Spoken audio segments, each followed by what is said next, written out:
so we'll introduce them to sign. All right, everyone, we're going to go ahead and get started.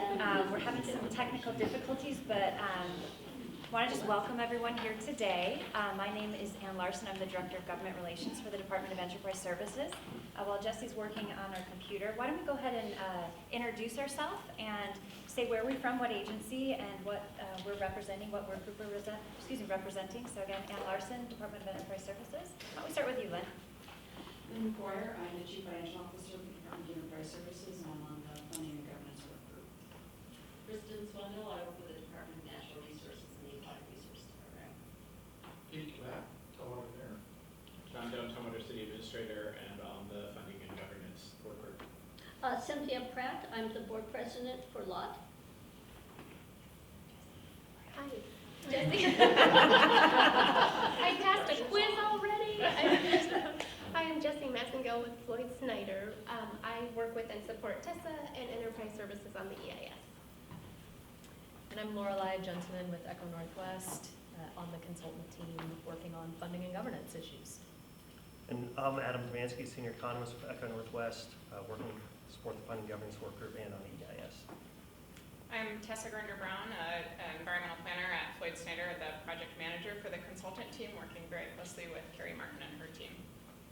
And I'm Carrie Martin with Enterprise Services. I'm the state's project manager for the EIS. Justin Long, I'm the Finance Director at LOT, and I'm on the Funding and Governance Committee. Mike Strum, I'm the Executive Director of LOT, and here representing the Finance and Governance Group. Rich Boyd, Public Works Director for City of Olympia. I'm on the Funding and Governance Work Group. Jeff Dickinson, representing the Squax Mountain Tribe, and I'm on whatever we call our committee. Executive. Yeah, that's me too. And I will warn you that Ray Peters will be here and late. Great. I'm Cheryl Selby, Mayor, City of Olympia. Sam Digby, Executive Director of Port of Olympia. I'm on the Funding and Governance Work Group, but this is my first meeting. Great. Well, welcome, everyone. It's so enjoyed. We have done it. I apologize for that delay here. Do you want to say who's on the phone? Yeah, who's on the phone, actually?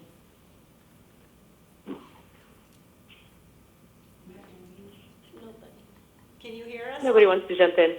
I'm Linda Farmer. I'm the Chief Communications Officer for Enterprise Services. And this is Sarah Rich. I'm a Project Manager and Policy Analyst at Echo Northwest. You see that one? She wasn't, so I don't. Well, to go ahead and get started, I just want to point out we have snacks and water, lots of sugar in the background if anyone needs a little energy bump. But Director Chris Liu is not available today, so I am here on his behalf. If Chris were here, he would echo me saying that we're really appreciative of all the work that you guys have been doing. He has said over and over again that this is a good example of good governance. When stakeholders with such different backgrounds can find a common ground, that's just amazing. Although this is a difficult issue, I feel that we are on the right path to find a solution, and I really appreciate your continued commitment to this issue. So with that, I'm going to turn it over to you if you're ready. Perfect. Thank you, everyone, for coming today. We know it's a Friday afternoon as well, so we're mindful of traffic. Even though we've had a technical delay, we will end on time. So Adam is going to help us make up here a little bit for the snafu this morning or afternoon. Or there we go. So with that, I just wanted to apologize for that. There was a little bit of a hiccup. I also, as we get going, want to note that the meeting is being recorded, consistent with our other executive work group meetings. We record them and provide the opportunity for folks to watch them later, or members of the public that were not able to join us today. So thank you. What we wanted to start with is really our process map. And so can you navigate? That's what I was asking? Or? Navigate what? It's just, I think it's just in the packet. Only in the, okay, got it. In your handout. Now I understand. Yeah. In your handout, you will see a revised process map. We last met with both the Funding and Governance Work Group and the Executive Work Group in June. They were separate meetings as part of our kind of quarterly meeting series. What we have done moving from the June meeting is to update our Funding and Governance Governance Work Group process map so that we could incorporate feedback that we received both from funding and governance and also from the executive level. And what we've done is made really just the minor but key changes to reflect that feedback and have a better point of connection between the executive work group, the funding and governance work group, and then also recognize the importance that the local officials need to report out and brief their respective councils and commissions. So what you'll see that is new from when you saw this in June is the addition of the lime colored green circles. And there's two different items that have been added. If you're looking at the lime green circles that are added to the meeting topics in green, you'll see that we have a meeting indicated with that circle that says with executive work group and dated today, our September 20th meeting.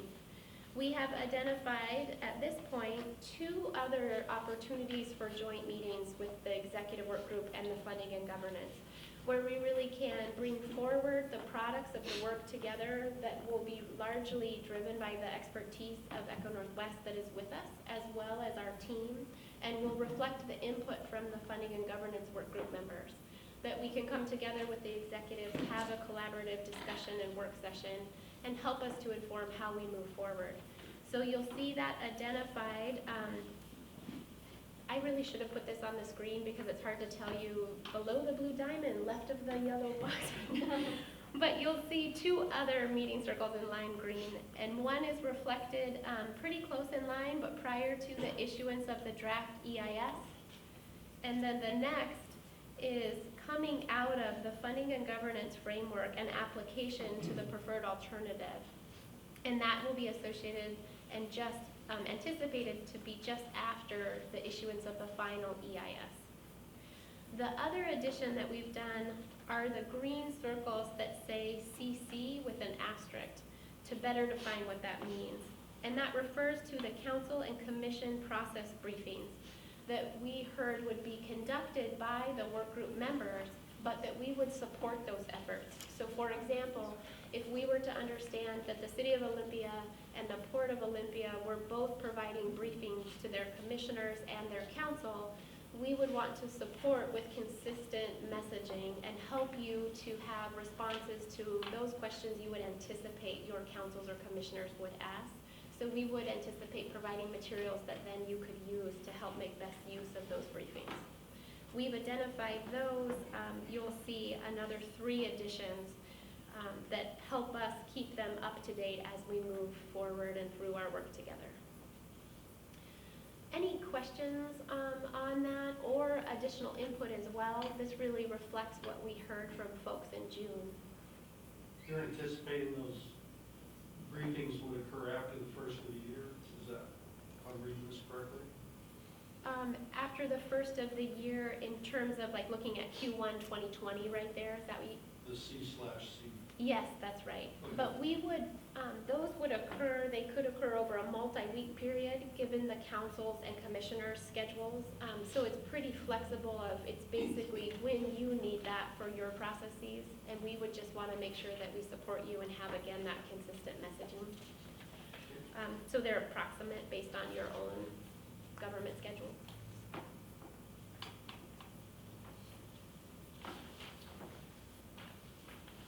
And as always, if you are reviewing this later or have other ideas, please reach out to us and let us know if you have additional input as well. All right. I will just say, and we'll touch on this again later, for Thurston County, Jeff Gadman was unable to attend today, and he communicated that in advance. I think he's in the middle of a wonderful vacation week, but was reluctant not to be here with us. And then Commissioner Hutchings, unfortunately, was tied up today in Eastern Washington at a state meeting that ran longer than he anticipated. It was scheduled to the end of today. So he's unable to call in, which was his original plan. But as we proceed in the agenda, he provided me with a message on his behalf. All right, so I think with that, I will turn it over to Adam. Great. Thank you so much. Thank you. And thank you, everybody, for coming and spending a good sunny Friday afternoon listening to economists talk. This is a version of a presentation that a subset of you in the Funding Governance Work Group saw previously, and clearly they found it so entertaining and fulfilling that they wanted to hear it again and wanted to make sure everybody else had a chance to hear it. So what we're going to do is we're going to kind of step back a little bit and frame the challenge that this group has, and then identify some of the foundational economic principles and theories that can guide how we think about the process. And I'm going to walk through kind of that background, and then we're going to get a little bit more practical and applicable through the presentation, and I'll hand it over to Lorelei to talk about some of the nitty-gritty elements of governance. And at that point, we'll kind of turn into more of a discussion, conversation. As I'm walking through this, if there are any questions, clarifying questions, please raise your hand as we go, and that might be the best way to handle it. If it's a topic of discussion, I may just defer you to the end. But let's go ahead and dive in.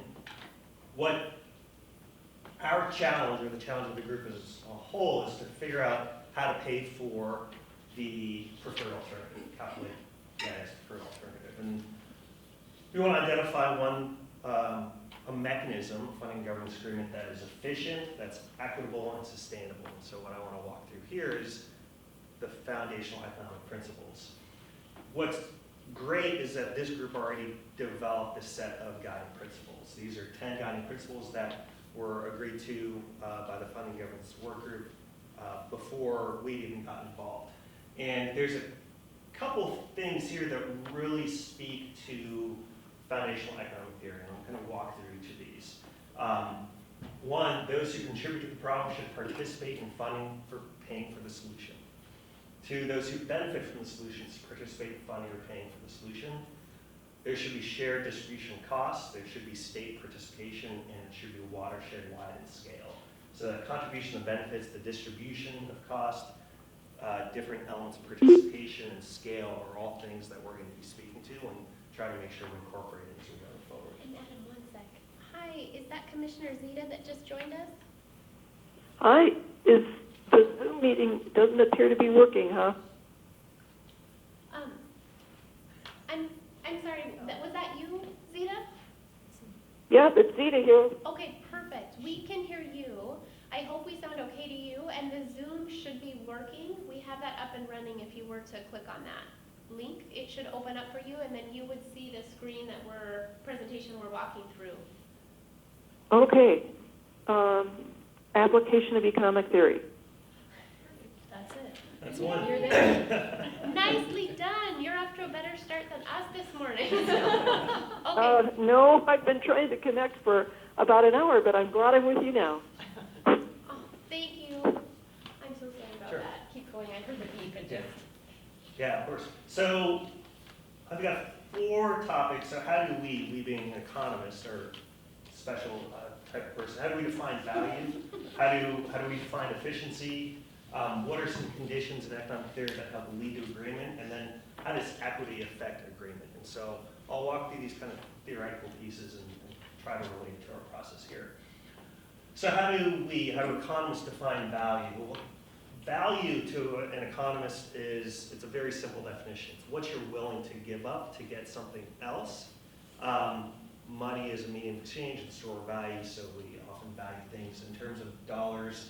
But the type of good that we're talking about really affects how we think about the value and how we might think about capturing that value. So one of those key points early on is that those who benefit should help pay for the solution. Those benefits are going to flow in different ways, and depending on the type of benefit and type of good we're talking about, there's going to be a different mechanism. So just kind of as a background here, this matrix is to think about any type of good out there that you might have value for. And we're going to assign 2 dimensions to it. One is if it's excludable or not excludable. So excludable means I can keep you from consuming it. Rival and non-rival means if I'm consuming it, you can't. So I'll kind of walk through examples. When we have goods that are both excludable and rival, those are private goods. Those are things that you can buy and sell in the store. You walk in the store, you buy an apple, you give them money. You're eating an apple, no one else can eat that apple. If you don't give them money, they can keep you from taking the apple. So that's a private good. These goods are efficiently, usually well provisioned on the market. there's an intersection of suppliers, demanders, and you can decide whether to participate in the market, and you can have, for a given price, as many apples as you want. As we move over to these other quadrants, things get a little more complicated. We need to think about them a little bit differently.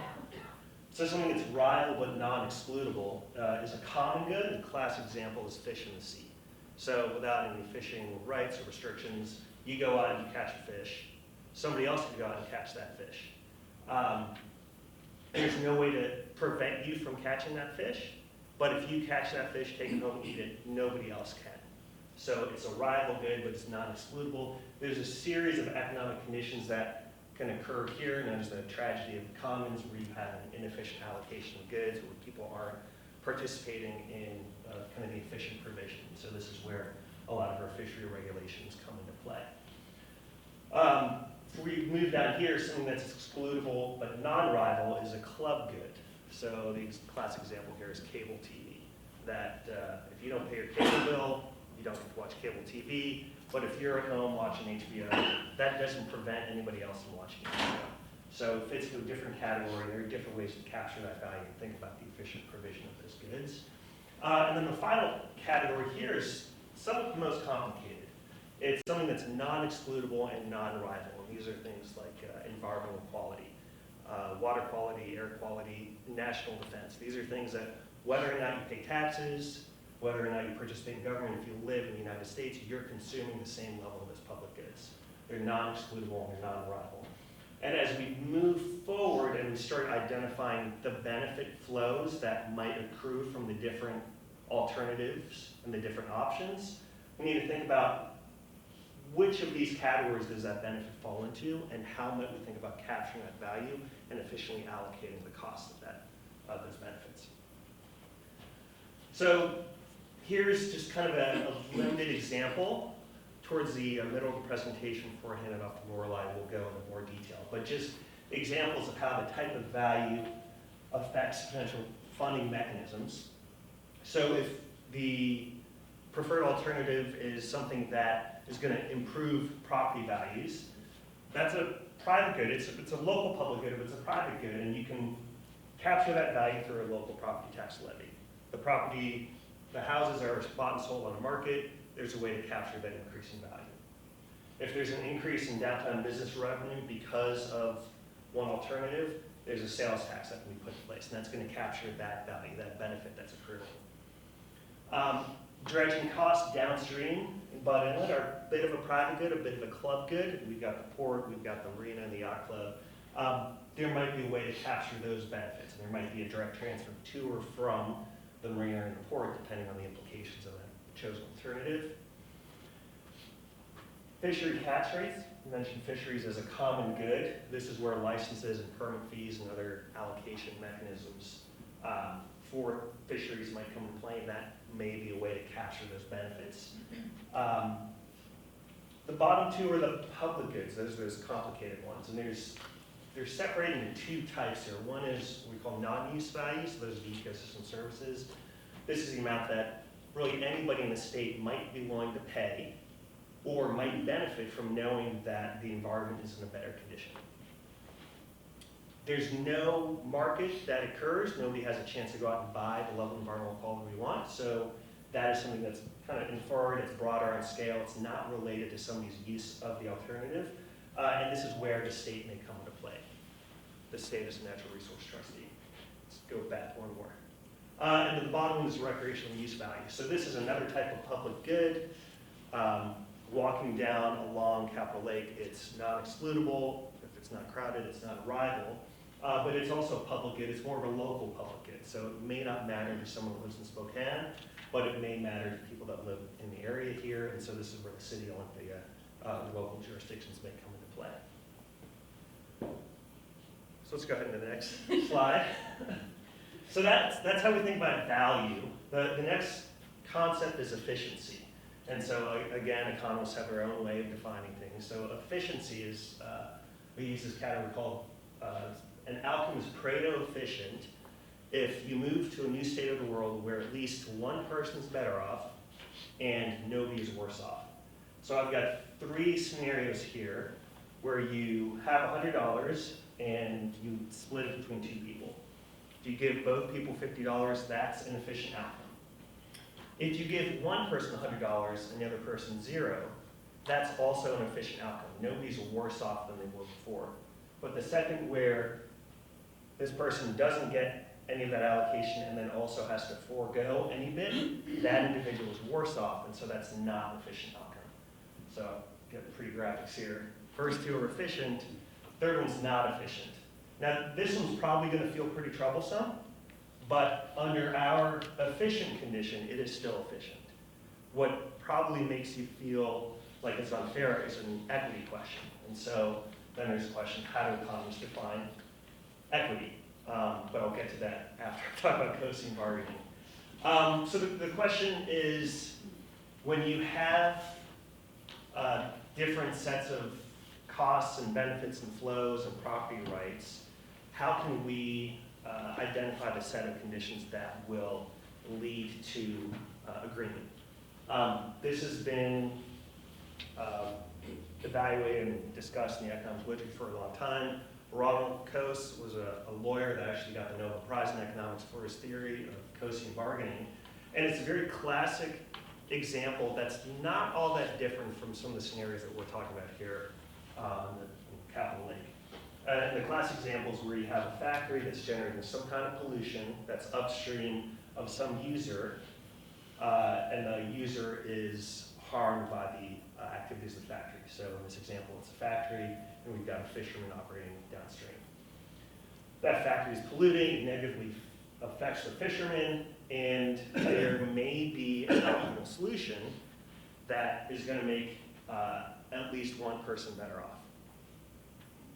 And so the way that might be captured is the factory might spend money to reduce their pollution, or they might just give money to the fisherman to be able to pollute, if that's cheaper. And depending on the property rights, the fisherman could pay the factory to reduce pollution. Those are all different ways that you might reach an outcome that's going to improve kind of collective benefits of all the parties. And in Ron Coase's and Coase theory is that there's specific conditions where you will reach an efficient outcome. And so there's two specific ones. The first one is when you have well-defined property rights and costless bargaining, you'll reach an efficient outcome. And the second one is it doesn't matter who has the property rights. So it could be the fisherman has the right to fish in a clean environment, or it could be that the factory has the right to pollute. As long as you assign the property rights and you have costless bargaining, it doesn't matter who has those property rights, and you'll reach that optimal solution. And not only that, the parties will reach the optimal solution themselves. So as we think about our process and all the people at the table and all the different benefits and flows at play, that's one of the things that we'll ask you to think about is, do we understand the property rights that are existing? Do we understand the flow of the property rights, the benefits? And then do we have costless bargaining to reach a solution here at the table? And so the last piece that I alluded to earlier was this notion of equity. So when I walked in and I handed $100 to one person and not to anybody else, that is a Pareto efficient outcome, but it might not be equitable. And there's this really great game theory experiment here called the Ultimatum Game that's been repeated again and again, and it's I think it's super fun. But basically, it's a game where you sit two people down at a table, and you have some allocation of money, say $100 that you're going to give one person. And then that person gets to decide how much to keep themselves and how much to give to the second person. The key is that second person has to accept that allocation, and then they both get the money. If the second person rejects the allocation, nobody gets the money. So even walking in and saying, I'm going to give Jessie $100, and she says, great, I'm going to keep all of it, she'll only get it if the second person says, I'm okay with that. And even though that's an efficient outcome, when you run this experiment again and again and again, you see that that's not really what you get.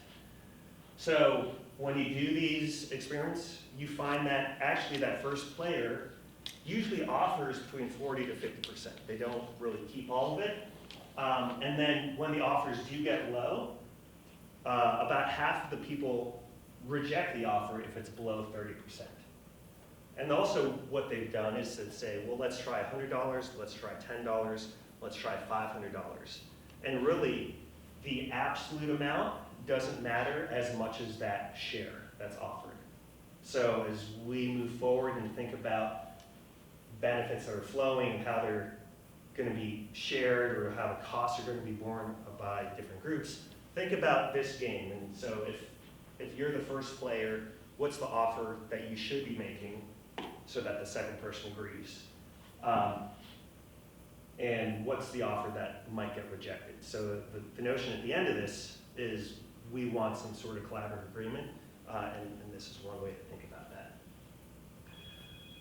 So how do we take all this theory and move it forward to what we are doing here? Kind of the first point we said was identify those beneficiary and types of value. So we want to go through and think about elements of all the possible alternatives and think about who might benefit, and is it a public, private, club, or common good? Once we've identified those beneficiaries, do we understand who owns those property rights? If we don't, can we try and identify or think about those in a little bit of a different way if those property rights aren't clear? The third piece, this is from the Coase theorem, these two right here, is bargaining costless. And for us, it really means, are all the right people at the table actively communicating with each other? Those are the two conditions we need to reach agreement. Fourth is, do we know what an efficient outcome looks like? So is anybody going to be made worse off? Meaning they are not even at the status quo. The final one is, can we reach an equitable outcome? So picture a scenario where one of the other parties is not at the table, and you come up with an agreement and you present it to them to sign. Would they accept if they were not sitting at the table? And so this is kind of the process that we'll walk through and try to apply. Is let's try to understand the property rights, identify the key decision makers, make sure we have them here, think about what a funding allocation would look like, and then do our efficiency test. Is anybody worse off in this future state of the world? And make sure we separate that from the equity test. So one, is anybody markedly worse off from the status quo? And the second is it equitable? If there's one party who's not negotiating, would they accept the outcome? Now I'm going to move a little bit more towards the specifics of the different types of benefit flows, but before I move to that, let me pause and see if there are any questions. Great, we're right on schedule. Yeah, and as Adam mentioned, the funding and governance work group members, the folks, Adam did walk through this in June, and really there was a consensus in the meeting that it would be beneficial to have Adam walk through this with the executive to really be able to understand the foundational theories that then will be used to help craft our tools and approaches to shared funding and governance. So that's why we took the time, we carved out a few minutes today. It was just as good as it was in June. And then really, like he was mentioning, this is where we're diving into the heart of the work, applying those theories to our task at hand, and diving into kind of the green bar and where we're headed over the next couple quarters with the work group. So thank you for just going through that and kind of that foundational piece. Great. Go for it. So right now, I'm going to add that one table of just a couple examples. I'm going to blow it up, and we're going to walk through everything that we've identified. And what I'll be looking for right now is maybe some gut check feedback. Is anything missing? And then as we move through the process, additional feedback on, are there things we're missing that we need to think about? There's going to be an ultimate question about magnitudes and individuals and groups that might be capturing these different benefit flows. But we at least want to make sure we're doing the right brainstorming, we've got the right universe of options on the table. Once more. So what we've got here is a table. First column is the potential change in value. Number two is the beneficiary. Who's the direct beneficiary of that change in value? What type of value is it? Of our four categories: public, private, common, and club. And then what are the potential funding mechanisms that are relevant to that type of benefit? So the first one, lake-based recreation. This is going out on the water, boating and fishing. Beneficiary are going to be visitors that are coming here visiting locally. It's a local public good. If there's a dramatic benefit to those users, how can we capture that value? Well, it might be through some sort of use fee, a boat launch fee or a dock fee, some kind of parking fee, so raising parking around the lake. If it's local visitors that live nearby, is part of this benefit going to local residents? Should they bring property tax? Or direct funding? Are there local community groups that are very involved in the space that are benefiting, that represent some of these users and would directly fund some of these elements? And the second one is similarly trail-based recreation, so that's the walking, biking, and running. You can envision in some uses where someone might drive and park, and you may be able to capture those benefits, but there might be other places where someone might park elsewhere and jog or walk to the lake and enjoy the benefits, but we might want to think about other ways to kind of capture those benefits. The second one is still a recreational use type broad category. It's park-based recreation. So this is community events, renting space for facilities, holding private events. Again, it might be locals, local visitors, it might be organizations. Some of it might be a public benefit, and so we might think about those same use fees or parking fees or transfers. If it's private events, organizers renting space, we can think about rental fees to capture those benefits. The fourth one is downstream recreation. So this is downstream north of the dam in the tidal area, and so that's where the marina is and the marina users. Public good, club good, there might be use fees that are applied, there might be some direct funding from groups that organize and represent some of those users.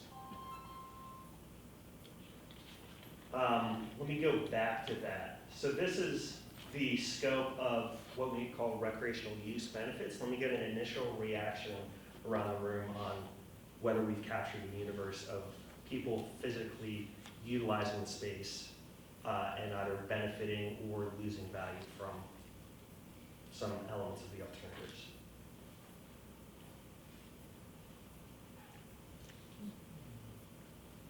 Just a general comment, under the first category, lake-based recreation, that could be broadened out to be water-based recreation, or maybe recreation alternatives that are more relevant to a lake versus an estuary.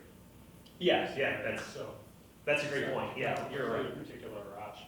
Yeah, that does sound tilted towards one of the alternatives. That wasn't the intent. So yeah, water-based recreation is what that should say.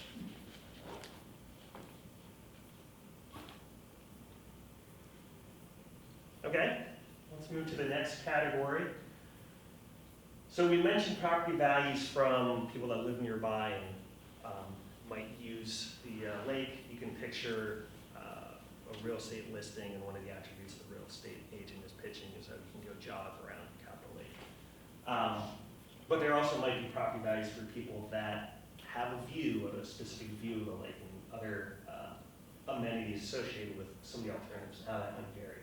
So this is going to be local property owners. It's a local public good, but it's capitalized within property values. How do we know that? It's because realtors might be making a pitch. We also might be able to go out and measure and find a marginal value increase in properties that are nearby or have a view of the lake. We can capture that with a property tax.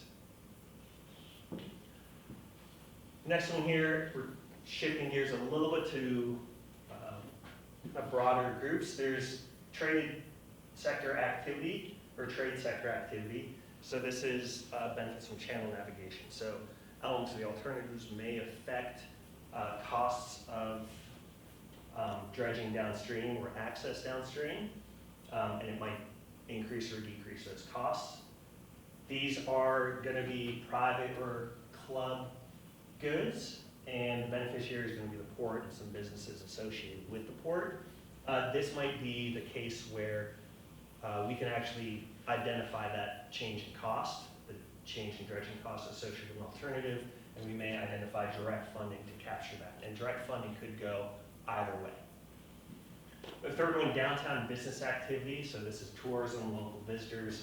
This is, I think, it's similar to the property values, where people might come down to visit Capitol Lake, or they might come downtown, and the alternative may be incidental to them visiting downtown. So you may see increased tourism or change in tourism, increased commercial leases, additional activity at some of the downtown businesses. Those are going to be private goods. Those are going to be benefits that are capitalized in the market, and we may think about capturing that through sales taxes, property tax, or a local improvement district. The bottom one is water quality. So this is specific to lot and the state. Depending on the alternatives, from our understanding is there may be changes in costs for lot and thus the users. And so this, whether it's a benefit or cost, may be a direct funding transfer, maybe utility fee or a rate that's applied.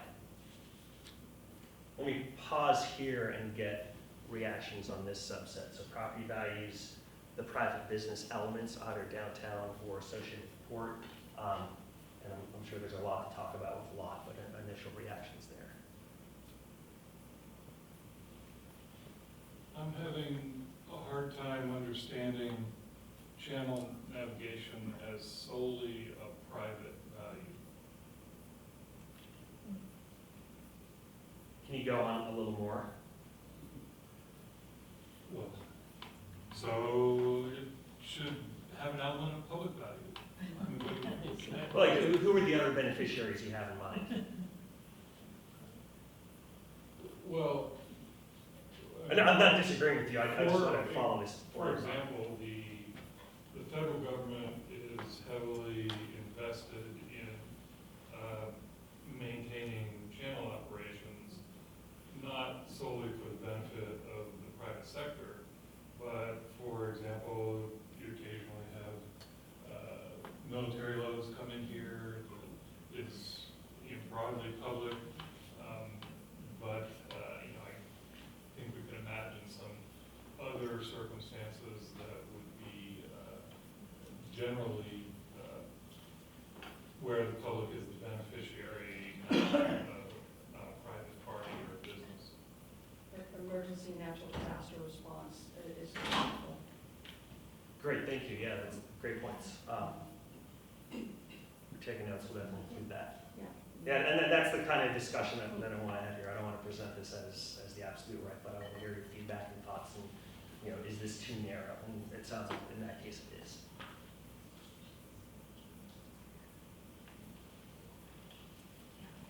Yes? Back So- here.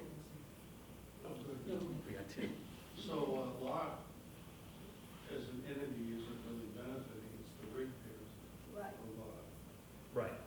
It's the same with the Fort. The Fort as an entity isn't directly benefiting, it's the property tax payers. So I don't know, if you want to clarify that in your chart or in the narrative supporting this chart, but I think that's an important distinction. Yeah, thank you. Yeah, that's right. And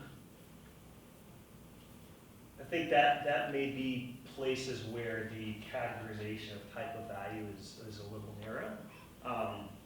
Really, I think about there's an entity that falls into that excludable rival framework, but obviously they represent a number of people.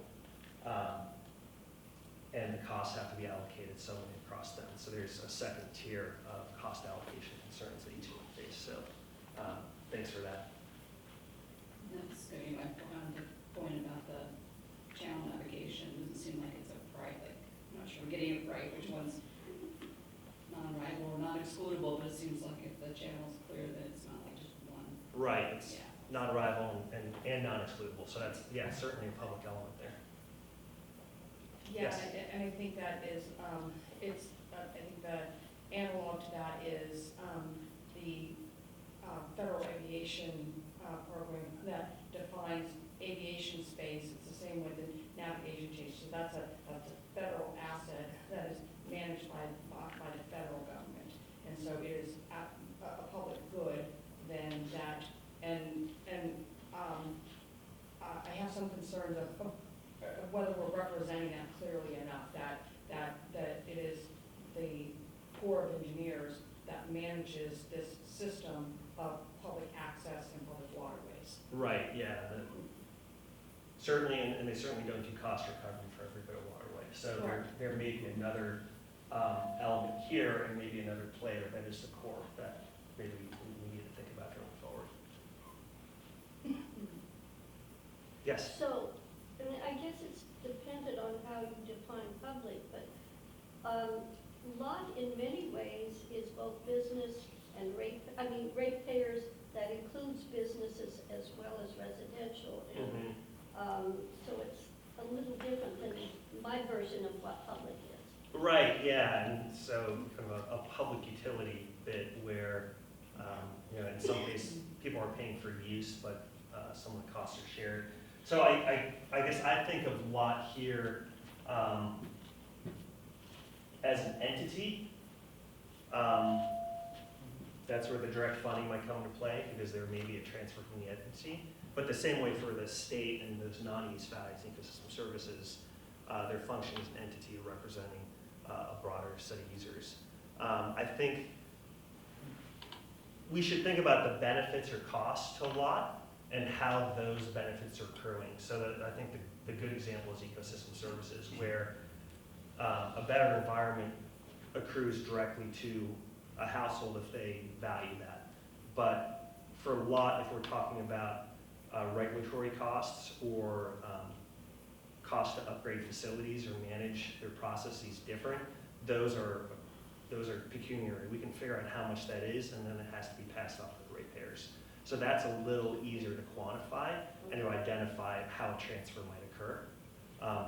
Whereas the capturing the value of the ecological services, that's a little bit harder to capture, and that's why that public part is a little different. So again, some of these might be too narrow, some of these might reflect only one of the uses or benefits that we're thinking of, but we want to make sure we're identifying, is the benefit to a ratepayer for anything other than a potential change in rates? Well, that's a great question. Yes?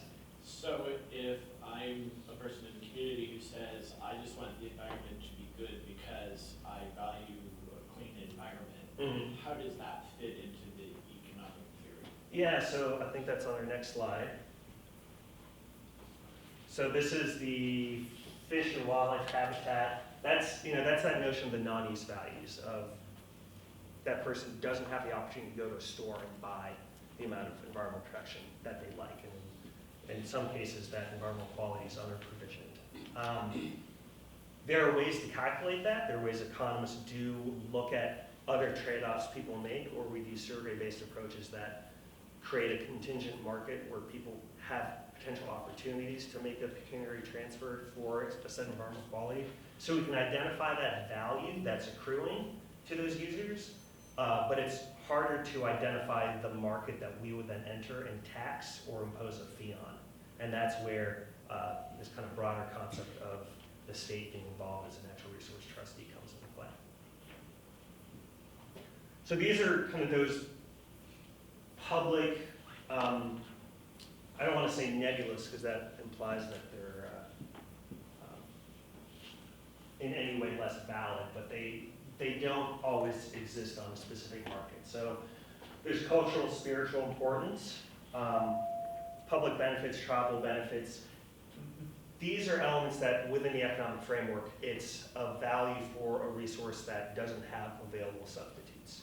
And so it's the specific sense of place, cultural importance, cultural traditions associated with that. And it's harder to go to someone that has a cultural value of something and say, well, let me give you something else and you'll be just as well off. So that is a unique type of value that has to be conceptualized. There are ways that that's addressed in natural resource damages where you have changes and you need to seek compensation, but it's something that we certainly can't set aside or think that it's going to be simple to compensate. The second is science and education. So this is opportunities for schools, school groups, or the public to engage with the natural environment. We all pay for schools whether or not we have kids, and it's because it's something we all value. And so this is another element where it's important to have, we may want to have a certain alternative that encourages this, even though there's not a direct market that we can go to, or we don't necessarily want to just go to the schools and impose a use fee.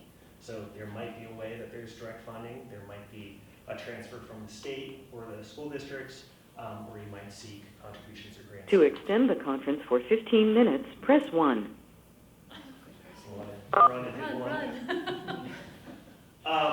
The fish and wildlife habitat, that is that use and non-use value that I was discussing. So this is the willingness to pay that people might have for a better environment. If they had the store, they would go and buy that level of environmental quality. But so if you give it to them, they still get that benefit. You know, it's like I see a number of people with coffee in front of them because they knew they were going to hear an economist talk in the early afternoon. And if you went to the store and you said, I'm willing to pay $4 for the coffee, you walk in, coffee costs $4, you walk out, you're happy. But if you'd walked in and they're just having a free coffee giveaway, you'd come in this room with $4 extra in your pocket. So that's how we've conceptualized that value. So if you're giving that environmental quality to someone, they have the money that they would have been willing to pay for it otherwise.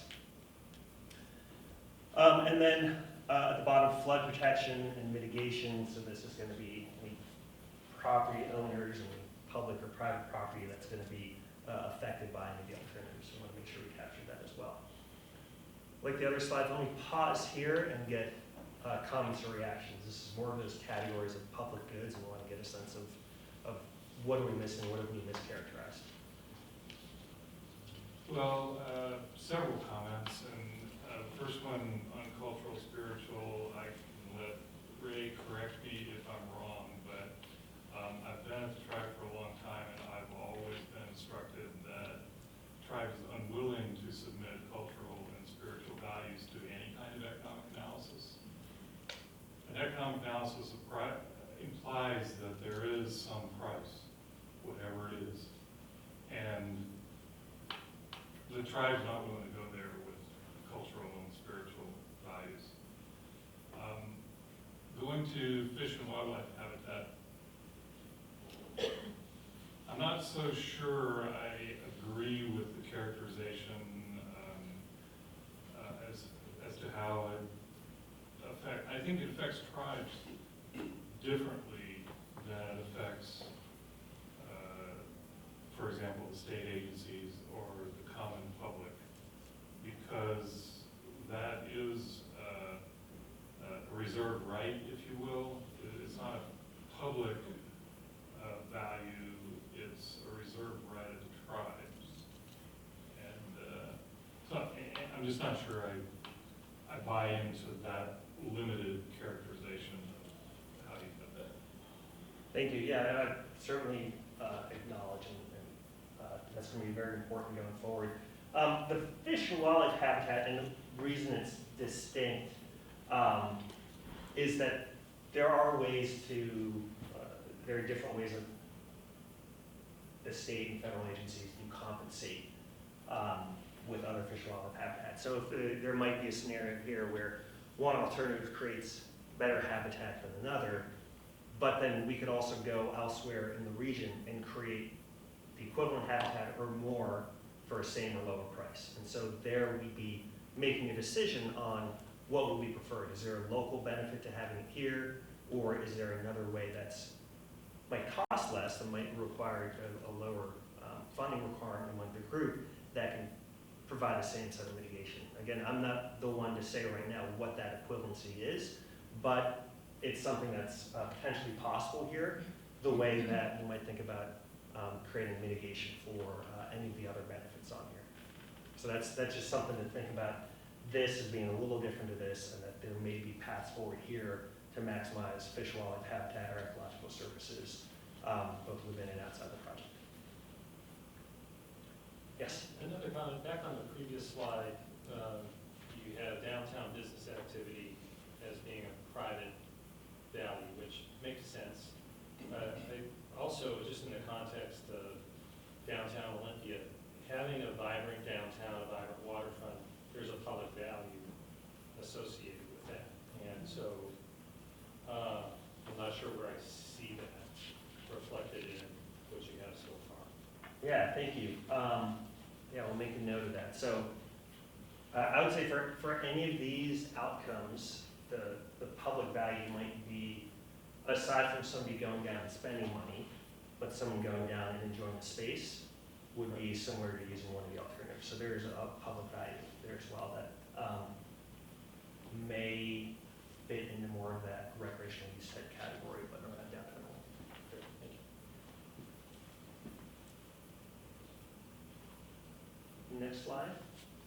That moves to me.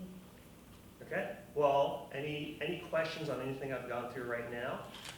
At this point, I'll hand it over to Lorelei. Maybe just I'm happy to take over, but just before that happens, how is this framework sitting with everybody so far?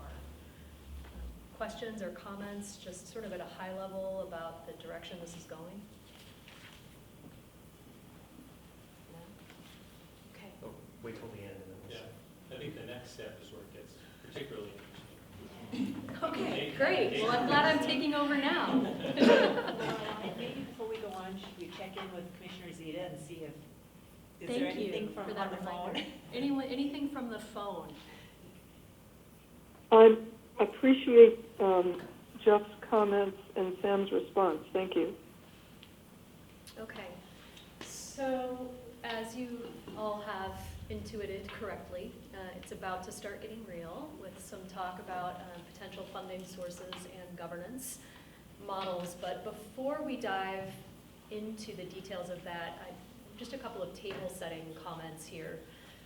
First of all, a reminder that what we're aiming for in the near term is a set of agreements around elements of funding and governance that would be common across the alternatives.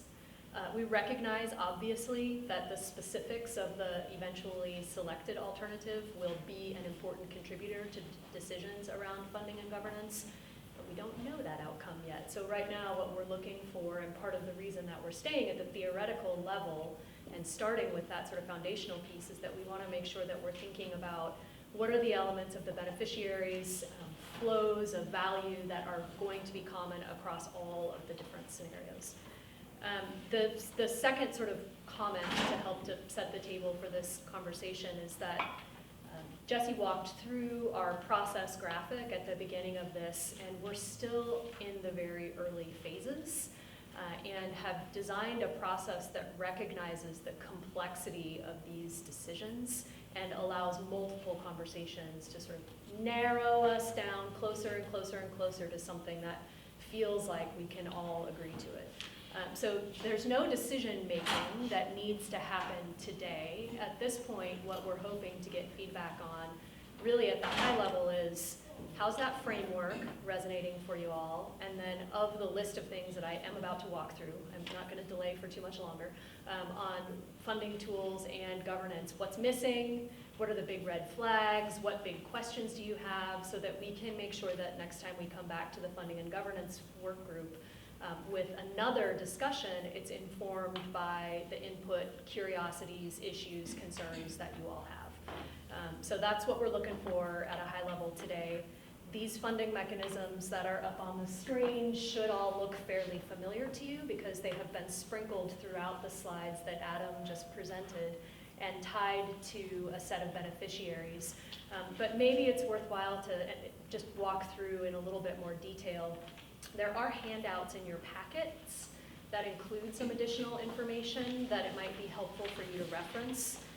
It's just a two-sided, one is funding and one is governance. And you just took my pen. Thank you. Sorry. I am going to need that. So starting with funding, it's very difficult to talk about funding without also talking about governance, and very difficult to talk about governance without also talking about funding. So what I would love to do, if you all will bear with me for it, is just get through sort of talking about both funding and governance, and I've got a couple of slides, and then we can come back and talk about them comprehensively. On the funding side, I need to acknowledge the expertise in this room. Many of you have a lot of experience with these tools. And I am looking forward to hearing your comments about them, and I also am not going to go through them in excruciating detail for that reason, but I think with each of them there's at least a couple of important points to make. So starting at the top with fees, it's important to recognize that we are going to need funding both to invest in whichever alternative is selected upfront, and then ongoing to actually operate, maintain, address endangered species, et cetera. And so we need to think about funding sources and how they could be useful for both upfront and for ongoing costs. With fees, they produce an ongoing stream of revenue, but they also impose costs. You have to have administrative overhead in order to get your parking fees in the door, to address events, et cetera. That revenue stream may be small, depending on how it's structured. So I think that's an important thing to keep in mind. Moving into the taxes and rates column, I'm working from the worksheets, which is in a slightly different order than the slides. So utility rates, first of all, obviously we need some utility entity that can collect that fee. And this is something that can be very useful for an ongoing stream of revenue, but obviously you can also bond against it for upfront costs if that is needed and necessary. And it would be used to the extent that the investments improve the delivery of service or the experience for the ratepayers. Property taxes, this one is interesting in that it needs some sort of jurisdictional boundary to go along with it. So as with utility rates, there's an entity that has to collect it. So that implies a geographic scale that needs to be considered with that particular funding source. Obviously, it provides an ongoing stream of revenue, but additionally, you can bond against it for upfront costs. Sales tax is remarkable primarily in that it is one of only a few mechanisms that can capture revenue from non-local beneficiaries. So folks who come into the region and buy some things, you can get some revenue out of them. Local improvement district might be one of the sources that you may be less familiar with. That is essentially a group of property owners who get together and agree that they want to tax themselves to pay for something that they all benefit from. So one of the things that's beneficial about a local improvement district is that the geography is determined associated with the funding source itself. And they do have to vote on it to put it into place. Moving into the last categories of direct funding and contributions, I feel like these are fairly intuitive. Direct transfers would be from entities that are direct beneficiaries, and we've called out state funds explicitly, recognizing the broad public value of the environmental good here, but also recognizing the guiding principle that you all agreed to in phase one that said that the state would participate. And then last but not least, contributions. So grants, fairly straightforward. There's a number of federal grants that could be applicable to this situation, but there are also privately offered grants that could be used. And then donations, which could come from individuals or from other entities. So quick flyover of funding sources. Can you advance? I can see the questions building up, but do you want just a clarifying question, or? Why did you not include federal funding sources? Well, so some of those could be federal grants, but yeah, we could. You called out state specifically. Sure, okay. So federal funding could be included under direct transfers. And this might get to this soon, but Sure. how many of these would have to go to the voters for approval? Yeah.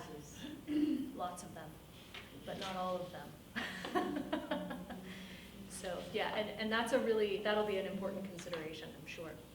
Okay, let's keep going because they do tie into governance models. Please don't try to read this. We only put this up here to reference the good work that the Funding and Governance Work Group did in phase one to look at governance models. And I believe this is included in your packet. It's from the phase one report if you feel like you want to reference it.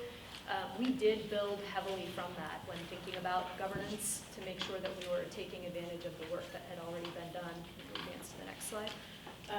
On the left-hand side here, in the right over here, phase one funding and governance models, what you're seeing are all of the governance models that were included in phase one. for us to be able to think about them, we wanted to put them into categories and sort of zoom out a little bit to think about why you might select one governance model over another. So all of those that are in green are one form or another of a special district. And then we also have a public development authority legal agreement, and LOT was specifically called out as a governance model. LOT is a nonprofit, so certainly LOT could be one governance model, or it could be a more generic nonprofit. Yeah. Okay, when you say it's a nonprofit, it is, but it actually is owned by the cities and county, as you know. Yes, it's a complicated governance Yeah, model. so I don't want to think anybody to think it's separate from our jurisdictions. Okay, thank you for that clarification. Yeah, it is not just a straightforward 501c3 Right. entity. Wouldn't want anyone to think that. Okay, so just a quick walkthrough of the governance models, and I'm going to be on the reverse side of that handout now. Where is the board on that? They are a special district. They are a form of a special district. So special districts are public entities that have their own geographic boundaries. We could create a new one. It could take one of any number of different flavors, including all of those that were considered in phase 1. There are other examples as well, parks districts. There's a clean water district for the Still of Wamish, flood control districts. All of these are different flavors of special districts.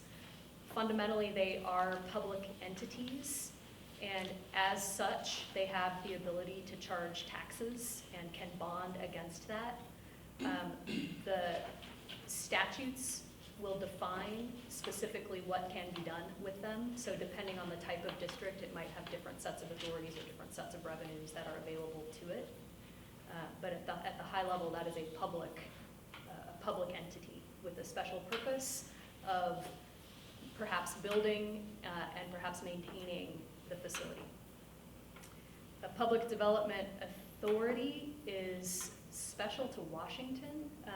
I love I work in the Oregon context quite a bit, and we do not have them, and I really wish we had something like a public development authority in Oregon. It is a quasi-public entity that is designed for a very specific purpose. There are lots of examples of them around. The most famous one is the Pike Street Market in the city of Seattle. They are formed by charter, and they have a governing board that can include municipalities, private sector participants, and a wide range of other stakeholders. And the charter defines what they do and what revenue sources they have access to. I do want to point out that under revenues accepted here, we've listed taxes and fee increases. It's a little bit misleading because public development authorities can't actually levy their own taxes, but they can accept revenues from participating entities. So they have access to both public and private funding sources and can mix those together for the purpose of the specific purpose that's defined in their charter. Okay. Legal agreements, these are very commonly used in situations like this. In your previous work, you were specifically looking at the Chesapeake Bay model, which is sort of similar situation where there were many different entities that were all engaged in trying to remediate an area and all had ongoing responsibilities for it. This is obviously, it's a binding written document involving many lawyers to draft it that defines requirements, responsibilities, payment amounts, and could be used up front to figure out how to implement the selected alternative, and could also be used as the guiding document for ongoing maintenance and management of the facility. These are really commonly used for public-private partnerships all over the country. And any kind of place where you've got a lot of different stakeholders that are all engaged in hoping to see the same outcome. And they are very efficient mechanisms. It may end up looking like an intergovernmental agreement, depending on who the parties are, but more likely would be a broader legal agreement that engages a wide range of folks. And then last but not least is a nonprofit 501c3 entity. Examples of these would be land trusts, where you've got nonprofits that can accept private donations for a specific purpose of investing in maintaining a piece of land. They obviously have a board of directors. You all are familiar with what a nonprofit is. These are not mutually exclusive. I do think it's possible that there could be a situation where there's a legal agreement regarding implementation of whichever alternative is selected, and then hypothetically a nonprofit or a special district could take over management of it over time. So there is sort of a mix and match opportunity with both the funding sources and the governance models. But as a high-level structure, these 4 categories are consistent with the discussion that you had been having before, and also consistent with the kinds of tools that are used in situations like with Capitol Lake across the country. One more quick slide, and then I want to open it up for discussion. This matrix is a way for us to start to conceptualize the intersection between funding and governance. And of course, you can see that it's blank right now. Part of that is because we want to make sure in this conversation that we have the rows and columns correct before we go too much farther. But we don't want to ignore the fact that the selection of a governance model will affect which funding tools you might be able to use, or how you might be able to use them. And that will be an important part of the conversation. So just taking, for example, the property tax row, a special district can do that all day long because it's a public entity. A nonprofit would not be able to levy taxes, right? And so obviously it would have different opportunities for ongoing funding streams. Another example is the contribution column on the far left over here, donations and grants. A special district might be able to accept grants that it would go out and pursue, but direct donations from individuals in the community who just want to, because they care about the estuary, throw some money into the pot, would be problematic for a special district to be able to accept. So just want to acknowledge and point toward future discussions that eventually, when we feel like we have all the rows and columns written down correctly here, we'll want to fill this in with some words in each of those cells about what the implications are for the choices that are made. And ultimately, funding a governance source, we'll be selecting what might be multiple governance sources and what might be multiple funding sources, putting them together into something that in the development world you call a capital stack, right? If you've got this much money that you need to raise and it's coming from a bunch of different sources, this much because of this beneficiary, this much from this beneficiary, et cetera. Okay. So let me just pause and let you react to that and remind you that high level what we're looking for today is big red flags, questions about what's not on the list, which we've already gotten and added some of that here. Questions about additional information that you feel like you need. If there's legal analysis that's particularly important to make sure that we understand, we want to hear about that. And if there's any big no-go X's, we'd like to hear about that at this point as well. There's one more slide that just puts the principles back up there, just for background. Tell us what you hate. That's what we're here for, basically. We're ready to accept your darts and arrows. I just have a comment on the nonprofit, on your description. You may want to include some kind of quasi-public, because given the people who are around, the entities that are around the table, it probably would be considered a public entity, even though it's a nonprofit, such as Live. I mean, we have Like a public development authority, you mean? Like a quasi? No, but subject to audit by the state auditor, okay. things like that. And that would have to be something that would be determined by legal counsel, but yeah, it's something that should at least be considered. Okay, thank you. Seems like the county should be on that list. Oh, sure. And I guess I do think the port should be called out. While it is a special district, Yep. it's a specific statute. Yep. Fairly. Yeah, that's a good point too. Would it be beneficial to add a column as far as revenues that need to be voter approved versus? Sure, absolutely.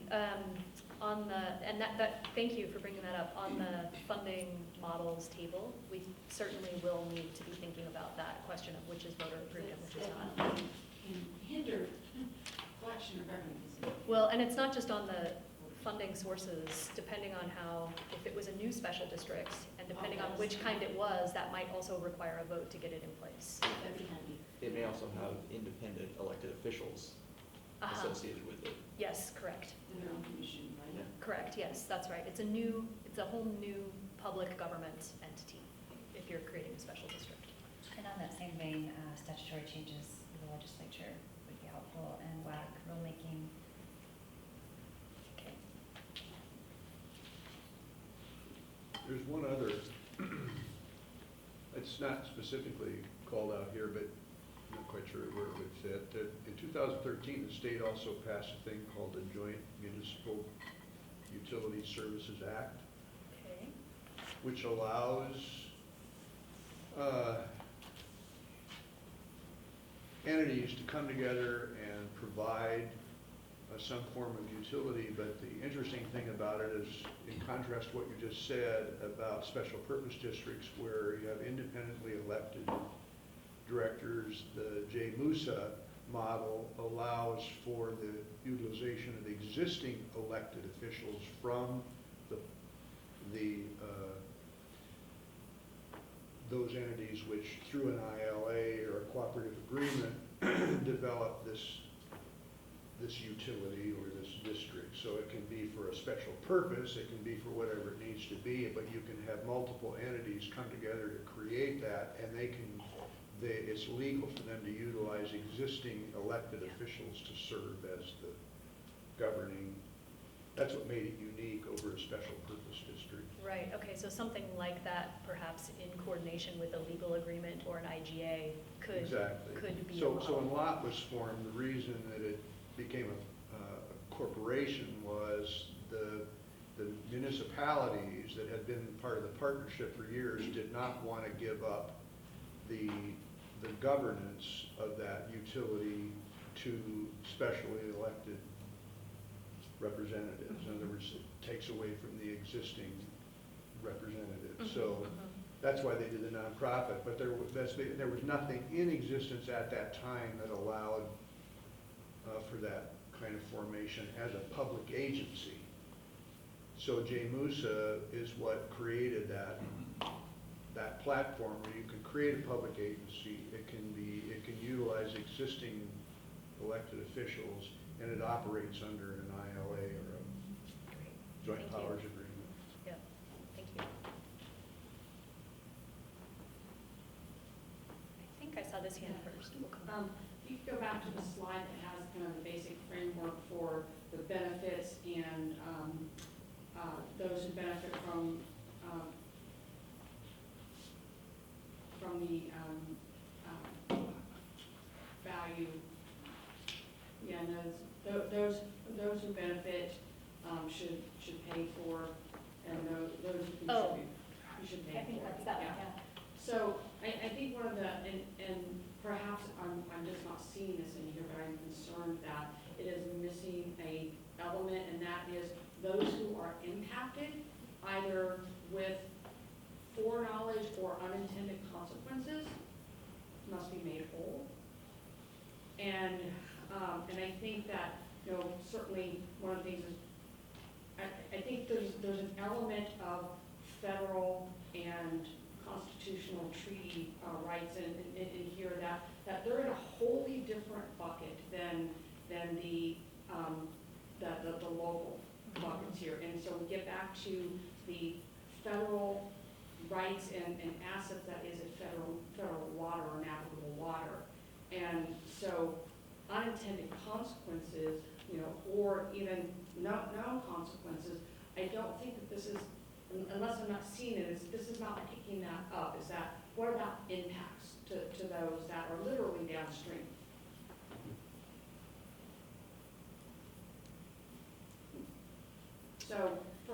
So the federal channel is not contributing to the problem of Capitol Lake. It may or may not benefit, and it may or may not be impacted. But I don't think that that's captured in this model. Am I making myself clear?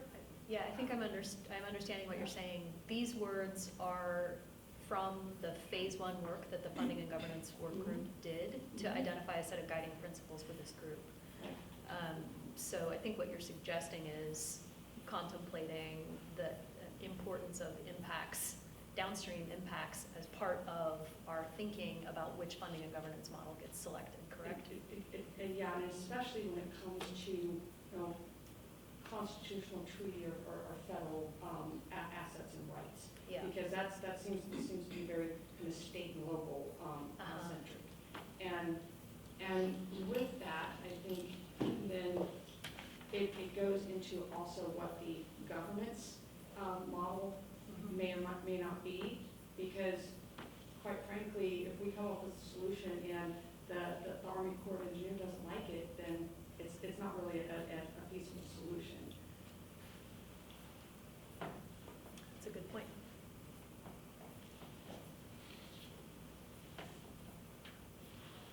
You definitely had your hand up next. This perhaps is a question more openly to the Planning and Governance Committee. But, I'm wondering if there was consideration of a planning structure that may sunset. I think you implied that at some point down the road there could be a transition. But specifically as a way to